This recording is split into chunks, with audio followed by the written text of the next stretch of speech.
आप देख रहे हैं इंडिया टाउन न्यूज भारत की बात, एक साल बेमिसाल। महाराष्ट्र विधानसभा चुनाव में सीट बंटवारे को लेकर कांग्रेस और उद्धव ठाकरे गुट की शिवसेना के बीच सहमति बनती नहीं दिख रही।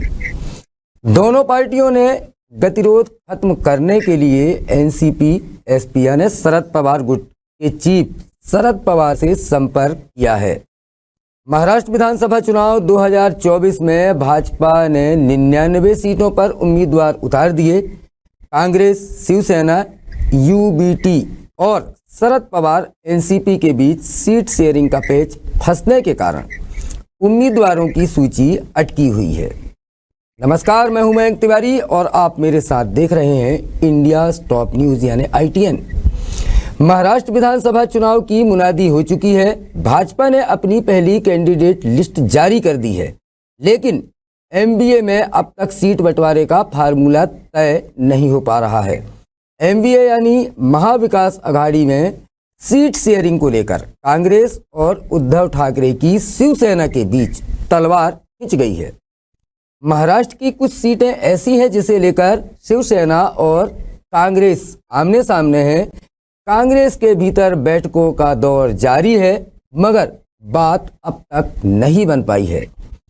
अब आज महाराष्ट्र में महाविकास अघाड़ी की बैठक जारी है। इस बैठक में तय हो जाएगा कि तकरार खत्म होगी या फिर कांग्रेस अलग से चुनाव लड़ेगी। हालांकि ऐसी संभावनाएं बहुत कम हैं। जानकारी के अनुसार कांग्रेस और शिवसेना यूबीटी के बीच सीट बंटवारे पर सहमति इन 5 कारणों के चलते नहीं हो पा रही है। हम आपको बता रहे हैं क्या है वो 5 कारण जिनके चलते सीट शेयरिंग पर अब तक दोनों के बीच बात बेनतीजा ही खत्म हुई है। पहला कारण, सूत्रों के हवाले से शिवसेना यूबीटी ने अपने लिए कांग्रेस के लिए और एनसीपी जो शरद पवार का गुट है उसके लिए क्रमशः 100 और 88 सीट शेयरिंग का फार्मूला प्रस्तावित किया है। शिवसेना उद्धव ठाकरे के एक नेता ने कहा कि राज्य कांग्रेस प्रमुख नाना पाटोले कांग्रेस के लिए 125 सीटें चाहते थे। उन्होंने विदर्भ में शिवसेना को सीटें देने से इनकार कर दिया, जिसके कारण पिछले सप्ताह एक बैठक में उनके और शिवसेना सांसद संजय राउत के बीच टकराव हुआ। दूसरे कारण की अगर बात करें तो सूत्र बताते हैं शिवसेना उद्धव ठाकरे ने ऐसी सीटें मांगी हैं जहां कांग्रेस की मजबूत उपस्थिति है या उसका प्रभाव है। रामटेक और धामनगांव रेलवे या जहां उसने 2019 में जीत हासिल की थी, चंद्रपुर और बरोरा, अमरावती में दरियापुर, बांद्रा पूर्व और नागपुर दक्षिण। शिवसेना उद्धव गुट का मानना है कि उसने गठबंधन धर्म निभाने के लिए लोकसभा चुनाव 2024 में कांग्रेस के लिए विदर्भ की 2 लोकसभा सीटें रामटेक और अमरावती का त्याग किया था। अब वह चाहती है कि महाराष्ट्र विधानसभा चुनाव 2024 में यह पुरानी पार्टी उसका एहसान वापस करे। हालांकि शिवसेना यूबीटी को बताया गया है कि इन सीटों पर उनके पास मजबूत उम्मीदवार नहीं है और उसे बाहर से लाए उम्मीदवारों पर ही निर्भर रहना पड़ेगा। कांग्रेस ने यह भी बताया कि उसने कोंकण क्षेत्र में एक भी सीट नहीं मांगी है, जिसे शिवसेना का गढ़ माना जाता है, क्योंकि सीट बंटवारे के लिए जीतने की क्षमता ही एकमात्र मानदंड होना चाहिए। बात करते हैं तीसरे कारण की, जिसके चलते पेंच फंसा हुआ है पाटोले का आक्रामक व्यवहार। नाना पाटोले महाराष्ट्र राज्य कांग्रेस प्रमुख हैं। सूत्रों ने बताया कि पिछले सप्ताह एक बैठक में पाटोले और उनका आक्रामक व्यवहार शिवसेना को पसंद नहीं आया और उसने दावा किया कि यह अनावश्यक व्यवहार था। महाराष्ट्र कांग्रेस प्रमुख की नासिक शहर में सीट की मांग ने भी शिवसेना को नाराज कर दिया, जिसके कारण पाटोले और राउत के बीच टकराव हुआ और बैठक बेनतीजा रही। बाद में राउत ने धमकी दी कि अगर पाटोले बातचीत में हिस्सा लेंगे तो वे बातचीत कतई नहीं करेंगे, बंद कर देंगे। हालांकि कांग्रेस ने कहा कि उनके राज्य प्रमुख को बातचीत से बाहर नहीं रखा जा सकता। अब बात करें अगर चौथे कारण की, तो शिवसेना की मांग। कांग्रेस के अनुसार शिवसेना यूबीटी 100 सीटों की मांग करके अपनी क्षमता से अधिक जोर लगा रही, जबकि उसकी ताकत 80-85 सीटों तक सीमित है। कांग्रेस को लगता है कि उन्हें 15-20 सीटें और देने से उनकी जीत की संभावना कम हो जाएगी और उनकी संख्या बढ़ जाएगी।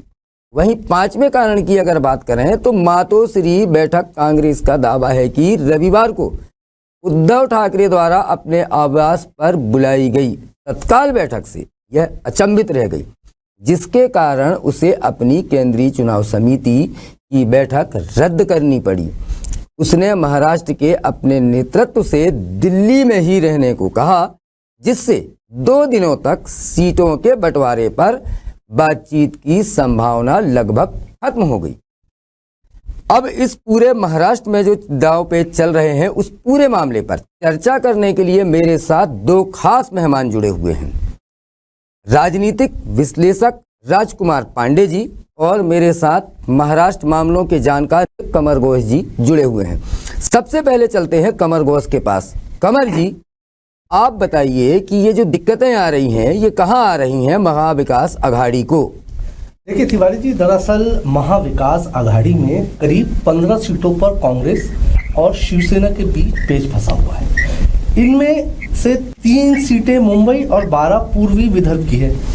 दोनों ही पार्टियां इन सीटों पर दावा कर रही हैं। ऐसे में अब शरद पवार, उद्धव ठाकरे और कांग्रेस महासचिव रमेश चिन्नाथला बैठक कर रहे हैं और हल निकालने की कोशिश कर रहे हैं और बैठक अभी जारी भी है। अगर हम सूत्रों की माने तो सीट बंटवारे को लेकर एमवीए की 1 दर्जन से ज्यादा बैठकें अब तक हो चुकी है जी। लेकिन इन 15 सीटों पर गतिरोध खत्म होने का अभी तक नाम नहीं ले रहा है। मुंबई की जिन 3 सीटों पर कांग्रेस और उद्धव वाली शिवसेना का दावा है, वे है बायकल्ला, बांद्रा पूर्व और वर्सोवा। हाँ। वहीं विदर्भ में रामटेक, गोंदिया, दक्षिण नागपुर, भंडारा और गढ़चिरौली जैसी सीटों पर दोनों पार्टियां अपनी अपनी दावेदारी पेश कर रही है। जी कमर घोष के बाद आप मेरे साथ अभी बने रहिए। अब सीधे चलते हैं, हमारे साथ राजनीतिक विश्लेषक जो राजकुमार पांडे जी हैं, वे पूरे मामले पर नजर रखे हुए हैं। उनसे पूछेंगे कि राजकुमार जी, स्वागत है आपका। जी, बहुत नमस्कार, बहुत धन्यवाद। क्यों फंस रहा है राजकुमार जी ये पेच, और क्या उसे इस पूरे मामले को उद्धव ठाकरे की अति महत्वाकांक्षा माना जाए, या फिर नाना पाटोले और कांग्रेस का अड़ियल रवैया कहा जा सकता है, जिससे लगता है मतलब कांग्रेस को कि वे अपने दम पर अपने प्रभाव वाली सीटें जीत लेंगी? क्या लगता है राजकुमार जी? नहीं, देखिए, आप जो बात कर रहे हैं कि अड़ियल रवैया, अगर आप गठबंधन में हैं तो किसी भी पार्टी को अपने अड़ियल रवैये को बाहर रख के, अपने ईगो को बाहर रख के आप गठबंधन में होते हैं। जब इंडिया अलायंस का गठबंधन हुआ था, उस दौरान तमाम चीजों पर, तमाम मुद्दों पर बहस हुई थी कि भाजपा को अगर देश से या सत्ता से बाहर करना है तो उस पर एक सहमति के साथ चुनाव लड़ेंगे। लेकिन इंडिया गठबंधन में जो अभी बीते कई चुनाव हुए, हरियाणा हो चाहे लोकसभा का चुनाव आपने देखा, दोनों चुनावों में ये इंडिया गठबंधन जो है बटा हुआ नजर आया। जैसे पश्चिम बंगाल में ममता बनर्जी के साथ इंडिया गठबंधन से ममता बनर्जी बाहर हो गई। हरियाणा में आपने देखा कि आम आदमी पार्टी जो है साथ में चुनाव लड़ना चाह रही थी, लेकिन वहां पर वो बाहर हो गई। यहाँ पर वैसी कोई बात नहीं है कि अलग अलग चुनाव लड़ना चाह रहे हैं। सीट कुछ विदर्भ की सीटों में फंसा हुआ है पेच, लेकिन मुझे लगता है कि इन सीटों पर, क्योंकि लोकसभा चुनाव 2024 की आप बात करेंगे तो उसमें विदर्भ की जो सीटें थी, उन सीटों में सबसे ज्यादा पैठ कांग्रेस की रही है। ऐसे में अगर शिवसेना उद्धव गुट विदर्भ की सीटों पर अपनी मांग करता है या ज्यादा सीटों की मांग करता है, तो उससे नुकसान किसी और को नहीं, सीधे बीजेपी को फायदा होगा और नुकसान पूरे इंडिया गठबंधन को होने वाला है। इसलिए मुझे लगता है कि शिवसेना जो है और एनसीपी को विदर्भ की सारी सीटें कांग्रेस को देनी चाहिए, और कांग्रेस भी, मुझे नहीं लगता कि इस मामले में विदर्भ की सीटों पर जितनी सीट शिवसेना मांग रही है उसमें जो है वो समझौता करेगी, क्योंकि विदर्भ माना जाता है। हमेशा अगर आप देखेंगे विदर्भ में 62 सीट आती है, बिल्कुल बिल्कुल बिल्कुल 62 सीटों में आप देखेंगे तो ज्यादातर हमेशा जितने चुनाव हुए आप बात कर लीजिए, सभी चुनावों में लगभग बीजेपी और कांग्रेस की एकदम कड़े की टक्कर रही है। इसलिए अलग जगहों पर अलग मसलों पर बात करना चाहिए। विदर्भ की सीटों को जो है कांग्रेस को देना चाहिए, और मुझे लगता है कि लगभग 8 सीटों पर जो बात बन रही है अभी इस बैठक के बाद, आज जो बैठक हो रही है, इस बैठक के बाद 25 अक्टूबर को एक बैठक और है केंद्रीय चुनाव समिति की, कांग्रेस की। उस बैठक में स्पष्ट हो जाएगा। बाकी ऐसी बात जो तमाम चीजें सामने आ रही हैं कि इंडिया गठबंधन के मतभेद हैं, ऐसी कोई बात नहीं। राजकुमार जी, भाजपा के साथ ही महायुति ने सीट शेयरिंग के मामले पर बाजी फिर से मार ली है। इससे उनके प्रत्याशियों के पास पर्याप्त समय होगा जनता के बीच जाने का। क्या आपको नहीं लगता कि महाविकास अघाड़ी अब भी इन पेचों पर उलझी हुई है, ऐसे में वो पिछड़ रही है और इस तकरार से कहीं ना कहीं प्रत्याशियों को नुकसान होगा और लोगों के बीच जाने के लिए उनके पास समय कम होगा? क्या करना चाहिए राजकुमार जी महाविकास अघाड़ी को? नहीं, निश्चित तौर पर आप जैसी बात कर रहे हैं कि बीजेपी ने अपने प्रत्याशियों की सूची जारी कर दी है, तो अभी इंडिया अलायंस जो है अपने उम्मीदवारों का ऐलान नहीं किया है। थोड़ा बहुत प्रभाव इसका पड़ता है, लेकिन जब कोई भी दल या कोई किसी राज्य का जब चुनाव होता है तो उसमें पहले से ही मुद्दे फिट होते, फाइनल होते हैं कि किन मुद्दों पर चुनाव लड़ा जाएगा, और जनता भी मन पहले से बना चुकी होती है। पिछले 5 साल का जो कार्यकाल रहता है उस कार्यकाल से सरकार के जनता एक अपना मूड बनाती है, और ये जरूरी नहीं है कि अगर मान लीजिए कि अभी कांग्रेस अपने प्रत्याशियों का ऐलान नहीं किया है, नामों की घोषणा नहीं की है, तो इसका बहुत मुझे नहीं लगता कि बहुत मतलब मायने रह जाता हो कि चुनाव नजदीक है और ऐलान नहीं हुआ तो प्रत्याशी प्रचार नहीं कर पाएंगे। ये थोड़ी सी अलग बात हो जाती है कि उन्होंने पहले घोषित कर दी, तो ये चुनाव में चलता रहता है। इससे पहले कई चुनाव हुए हैं जब बीजेपी ने कई चुनावों में अपने प्रत्याशियों की सूची बाद में जारी की, कांग्रेस ने पहले जारी कर दी। निश्चित तौर पर मुझे मेरा यही मानना है कि जल्द जो है 2-4 दिन के अंदर महाराष्ट्र में इंडिया गठबंधन अपने प्रत्याशियों का ऐलान कर देगी। प्रक्रिया शुरू हो रही है राजकुमार जी। नहीं तो वही मैं कह रहा हूँ कि 25 तक, मुझे लगता है आज 22 तारीख है, 2 दिन या आज ही हो सकता है शाम तक, 2 दिन का और इंतजार किया जाना चाहिए। 2 दिन में मुझे लगता है कि इंडिया गठबंधन अपने प्रत्याशियों का ऐलान कर देगी। राजकुमार जी, एक सवाल और। हरियाणा चुनाव के बाद शिवसेना ने कांग्रेस पर निशाना साधते हुए कहा था कि कांग्रेस को पता है कि जीत वाली सीटों को कैसे हारा जा सकता है। सामना का आपका जो है लेख जो है सामने आया था, क्या ये भी एक कोई वजह है जिससे उद्धव ठाकरे को, उसके गुट को डर है कि कांग्रेस को अगर ज़्यादा सीटें देनी पड़ी या दे दिए तो महाराष्ट्र में कांग्रेस अपने फिर लगातार हार वाले प्रदर्शन को हरियाणा जैसे दोहराते हुए यहाँ की सीटें ना हार जाएं? महाविकास अघाड़ी के ऐसे में जो प्रदर्शन है उसमें क्या फर्क पड़ सकता है? क्या उस उल्लेख को अगर सामने लेके आया जाए तो क्या ये भी एक वजह रही है दोनों के बीच जो है तनातनी की, कांग्रेस और यूबीटी के? देखिए, हरियाणा विधानसभा पहले तो ये समझना होगा किसी भी राज्य का चुनाव अलग अलग होता है, अलग स्थानीय अपने मुद्दे होते हैं। जैसे लोकसभा का चुनाव अलग लड़ा जाता है, अलग मुद्दों पर लड़ा जाता है, पार्टियां अलग मुद्दे पर लड़ती हैं, वैसे सभी राज्यों के मुद्दे अलग अलग होते हैं। इसलिए हरियाणा में जो अप्रत्याशित बीजेपी की जीत हुई है, ये नहीं कहा जा सकता कि महाराष्ट्र में वैसी ही बीजेपी की जीत हो सकती है। महाराष्ट्र के मुद्दे मसले अलग होते हैं और हरियाणा के अपने अलग, ये जरूरी नहीं है। क्योंकि लोकसभा चुनाव में जैसा परफॉर्मेंस कांग्रेस ने महाराष्ट्र में किया है, वैसे ही महाराष्ट्र में इस बार जो चुनाव होने जा रहे हैं, विधानसभा चुनाव जो होने जा रहे हैं, मुझे लगता है कि इस चुनाव में कांग्रेस बेहतर परफॉर्मेंस करेगी, अच्छा प्रदर्शन रहेगा। इसलिए कांग्रेस थोड़ा विश्वस्त है, क्योंकि लोकसभा में जिस तरीके से उन्होंने प्रदर्शन किया, 13 सीटें आई, तो मुझे लगता है कि कांग्रेस यहाँ पर महाराष्ट्र में, और शिवसेना को भी चाहिए कि कांग्रेस को आगे करके चुनाव लड़ा जाना चाहिए।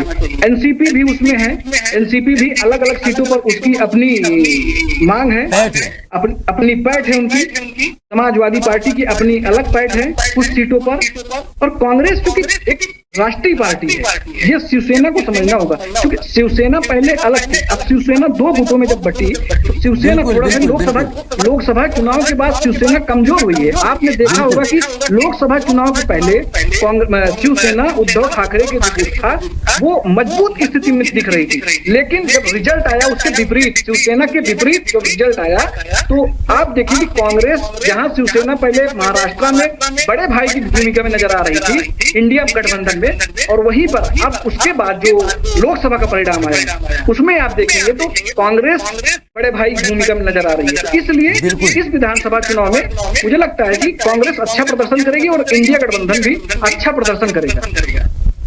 क्या लगता है राजकुमार जी, आपसे आखिरी सवाल की क्या बात आजकल में बन जाएगी? नहीं, निश्चित तौर पर चुनाव चूंकि नजदीक है, नामांकन प्रक्रिया शुरू हो गई है, ऐसे में हर हाल में इंडिया गठबंधन को आज या कल में अपने उम्मीदवारों का नाम फाइनल करना चाहिए। अन्यथा थोड़ा सा क्योंकि खींचतान जो जारी है, उस खींचतान से थोड़ा सा चुनाव में जो मैदान है, चुनाव का जो मैदान है उसमें थोड़ा सा बात बिगड़ सकती है, क्योंकि इतना लेट करना भी ठीक नहीं होता है, क्योंकि भाजपा ऑलरेडी पहले से ही अपने उम्मीदवारों का ऐलान कर दिया है, तो फील्ड में जाके उम्मीदवार अपना प्रचार कर सकेंगे। तो मुझे लगता है कि आजकल में उम्मीद है, और जैसे कि बैठक चल रही है, सीट शेयरिंग का मसला हल हो जाएगा। चलिए कंवर साहब, आपने तमाम बातें सुनी हमारे राजनीतिक विश्लेषक राजकुमार जी की। क्या लगता है आपको सीट शेयरिंग पर कब तक बात बनेगी, और क्या एमबीए में टूट तो नहीं होने जा रही इस मामले को लेकर? हालांकि इसकी संभावना मैं पहले ही कह चुका हूँ बहुत कम है। कंवर जी। जी तिवारी जी, मैं ये बताना चाहूँगा कि महाविकास आघाड़ी में टूट की संभावनाएं बहुत कम है, क्योंकि उन्हें पता है कि भाजपा को रोकना है तो सबको साथ में फिर से आना ही होगा। इसलिए पूरी संभावना है कि आज बात बन ही जाएगी, और इसके बाद एमवीए जल्द ही अपनी सीटों का ऐलान करने के बाद पूरी ताकत से भाजपा शिंदे गुट और अजीत पवार गुट वाली महायुक्ति को दमदार टक्कर देनी चाहिए। चलिए आप दोनों का बहुत बहुत धन्यवाद राजकुमार जी। जैसा कि आप बता रहे हैं कि गठबंधन में रहना दोनों ही गुटों की मजबूरी है, क्योंकि महाराष्ट्र की राजनीति ही ऐसी है कि यहाँ बिना क्षेत्रीय दल के सहयोग से किसी भी पार्टी के लिए सरकार बना पाना लगभग नामुमकिन है। सूत्रों का दावा है कि कांग्रेस के खाते में आई 96 सीटों पर चर्चा पूरी हो चुकी है। एमवीए सहयोगियों के बीच बनी सहमति के मुताबिक शरद पवार की एनसीपी 80 सीटों पर, जबकि उद्धव ठाकरे वाली शिवसेना लगभग 90 सीटों पर चुनाव लड़ सकती है। बाकी सीटें कांग्रेस के खाते में जा सकती हैं। पिछले हफ्ते जिन सीटों को लेकर पाटोले और उद्धव ठाकरे गुट के सांसद संजय राउत के बीच तीखी बहस हुई थी, इसके बाद कयास लगने लगे थे कि कांग्रेस अलग चुनाव लड़ सकती है, मगर आज यह तस्वीरें पूरी तरह से साफ हो जाएंगी जिस तरह से बैठकों का दौर फिलहाल चल रहा है। इंडिया टाउन न्यूज की खास पेशकश में फिलहाल इतना ही। मुझे दीजिए इजाज़त। जैसे ही इस पर और अपडेट आएगा हम फिर मेहमानों के साथ आपके साथ हाजिर होंगे। तब तक के लिए नमस्कार। आप देख रहे हैं इंडिया टाउन न्यूज, भारत की बात, एक साल बेमिसाल।